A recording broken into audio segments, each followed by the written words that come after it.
Chapter 7. Anger and annoyance beat through Sam until he reached the sidewalk and fresh air, putting Nicole's ex behind them. "What the hell?" he asked her. She stared at him with wide eyes. "I honestly wish I knew. He was never that possessive when we were together. All I can think of is that maybe his family is putting pressure on him to fix things with me," she said, her eye twitching as she spoke. Sam studied her. "Why?" "Can we go somewhere and talk instead of doing this here?" He nodded. Her hand was still in his, so he merely tightened his hold and led her back toward Main Street and the gazebo where they'd shared their first kiss. She waited until they were settled in the seats there before speaking. "My father and Tyler's dad are partners in an investment firm in Manhattan. Our families have known each other forever. In fact, Tyler and I practically grew up together, so when we started dating, it seemed meant to be."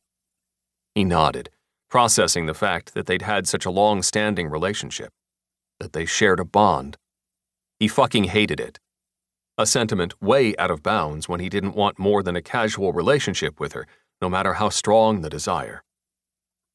"So they'd naturally want you two together," he said, pushing down the emotions that rose with her story. Jealousy was okay.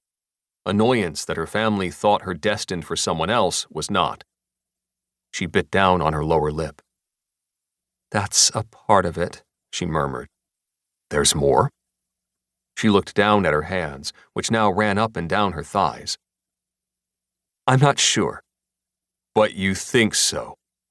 Why?" "It's complicated," she said, still not meeting his gaze. He'd seen her in an interrogation room, and she'd been at turns feisty and scared, but she'd always looked him in the eye. He shook his head, beyond confused by her words and demeanor. To the cop in him, she was hiding and avoiding, yet he couldn't deny there was truth in much of what she said. She just hadn't said everything. "Can I ask you something?" Now she met his gaze head on. "Sure." "What did you mean when you said you overreacted when you found out about Tyler because of your past?"